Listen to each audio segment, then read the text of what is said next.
In this lecture, we are going to be learning about Google's algorithm. Now, no, I don't have the secrets to Google's algorithm, and if I did, I'd be a very, very rich man, but I'm not. We're going to be learning about Google's algorithm in terms of major updates that it's made across time and down the history of Google. Now, if you're new to SEO or you don't know much about computing or some details about computing, you may be asking what an algorithm is. Well, in a nutshell, an algorithm is just a set of rules that a computer uses to organize and process data. Give you an example of that. Well, if you use Facebook, if you use Twitter, if you use Instagram, your feed is organized via an algorithm because there's millions of posts out there, but which posts are relevant to you? Well, that's where Facebook or Twitter uses an algorithm to show you posts that are relevant to you. And Google, similarly, it uses an algorithm to process through the millions of web pages. So when you search for something, there's a possibility that, anything can come back to you. But thankfully, due to Google's algorithm, its very clever algorithm, it brings back results that match what you search for. And that's why we are in this game. That's why we are SEOs, because we want to bring back websites that we work with or that are related to us, and we want to return those websites to a user when they search for something on Google. So that's how, more or less, how Google's algorithm works. Now, Google is obviously well over 20 years old. It's gone through various different stages, and those stages can be highlighted or explained in terms of its algorithmic updates. Now, every year Google makes many updates to its algorithm. Some of them it publishes and makes public, most of them it doesn't, and it's done that throughout the years. The reason why we know about certain updates is because they've made it public and they've had massive effects on the search engine. So I don't want to take too much time in talking about this, because you can go up and research it yourself, and it could take a lot of time if you wanted to go into in detail. But here we're just going to be talking about the 8 major updates to Google's algorithm. The first one being Panda. The Panda update was all about targeting low quality content, because a lot of people out there used to create pages that really didn't mean anything, did not have much copy on it, were not very useful to the user. They only did it to manipulate search results and search engines like Google. So Google released the Panda update targeting low quality content, and it had a major effect on publishing websites that published a lot of content. The next major update that it released was the Penguin update. Now, the Penguin update was all about links. Now, I've mentioned in previous lectures, and you may have heard out there, online and in SEO chat, that links are really important to SEO. What people used to do in the past, they used to get links from anywhere, article directories, article spinning directories, low quality citation directory websites where people just listed businesses.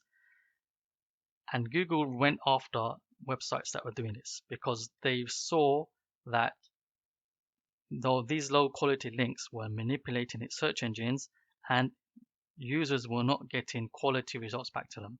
So Google released a Penguin update that was targeting these low quality links. And there's been different versions of the Penguin update. But the main one is called Penguin.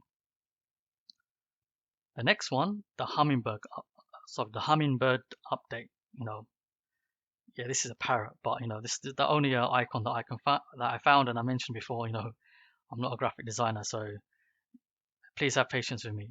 So the Hummingbird update was all about changing Google's search engine and how it processed search results and websites. With Hummingbird, Google moved away from just understanding keywords into understanding copy. So this was more about being semantic, more about being meaningful, more about understanding a web page's copy and what it was about. With the Hummingbird update, it was possible for a website, or it made possible for a website to rank even if it did not mention the keyword that the user was searching for, because the context of the copy or the website was related to what that user was searching for.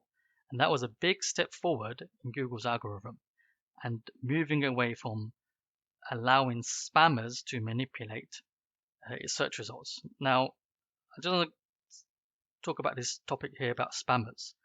I believe that although Google targets spammers and they're all negative, they do things that are not in line with Google's guidelines, but spammers have helped Google improve its search results, as we've seen with these algorithmic updates. If you go back to Penguin, spammers would shift out or sell low quality links, which then as a result manipulated Google search results and returned poor quality websites to users. Google caught on to that and updated its algorithm, and then as a result improved its search results. Same with Hummingbird. People were using or creating copy that was just stuffing keywords, as they say in the SEO chat, stuffing keywords into a page. So, for example, if you had a business about you're a private college, you could just write private college all over your web page and it could rank, even though the copy was really poor to read for a user. But with the Hummingbird update, it changed all that. You can no longer rank just by stuffing keywords on your page. You had to create really good copy. The next major update was the mobile update. People online call it the Mobilegeddon update. What this did was move Google into a mobile first world. So it started to rate websites whether they were mobile friendly or not. Now, if your website was not mobile friendly, in the search result next to it would be a tag that says not mobile friendly. Now, obviously it did this because, back then in 2014 or 2015, we saw a major shift away from desktops into mobile devices. And now, mobile search or the usage of mobiles is more than desktop. Everybody's got a mobile, more or less. So that was the mobile update. The next update was RankBrain. Now, we've spoken about this in a previous lecture. RankBrain is part of Hummingbird. RankBrain is part of Google's algorithm that really helps it to understand web pages and websites and content. And when a user searches for something, RankBrain is able to process it in a natural way and understand the intent of the user and then return websites back to that user after their search. So RankBrain built upon Hummingbird and started taking machine learning in Google's algorithm to the next step. The next major update after that was the Medic update. Now, this update was all about targeting websites who created content on medical information. Previously, you could, or there were really low quality websites talking about medical information. Now, that's not great. Let's say, for example, you're Googling a condition that you might have. It was possible before that you could read a website from a non-authoritative source that was actually providing you with misinformation. Now, at the time of recording, we're going through a pandemic, the COVID-19 pandemic, and we've seen a lot of misinformation being published out there, influencing people and really not telling them the truth and actually being quite dangerous to public health. With the Medic update, what this did was it kind of like ciphered and sifted through all those bad websites that had low quality, were not authoritative on a subject matter, and gave precedence to websites that were really credible in the medical space. So in the UK, you would see more prominence for the National Health Service websites like patient.info or WebMD. these websites are written by or have content on it that is approved by doctors. That's what the Medic update did, and obviously it was better for users. The next major update was BERT.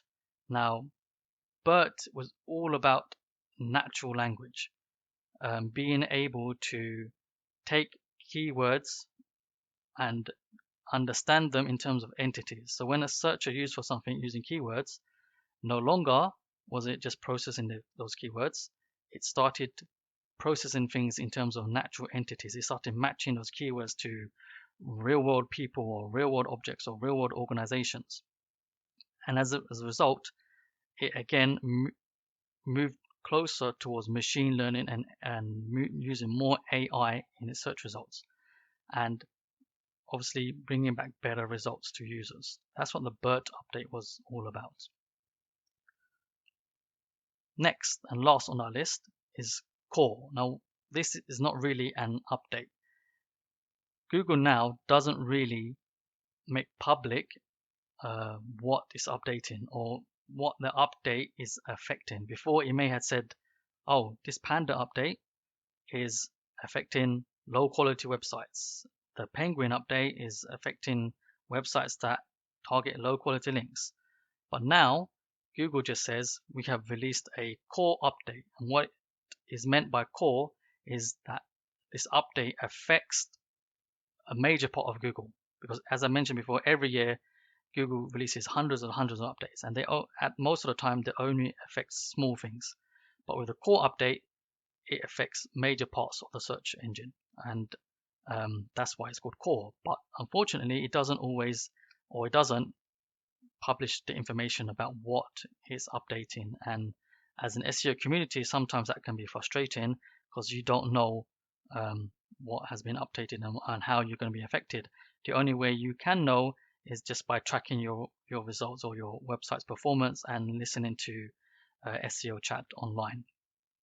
And that's it really. And this last point, you may be thinking, where did all these names come from? Penguin, Panda, Hummingbird, RankBrain.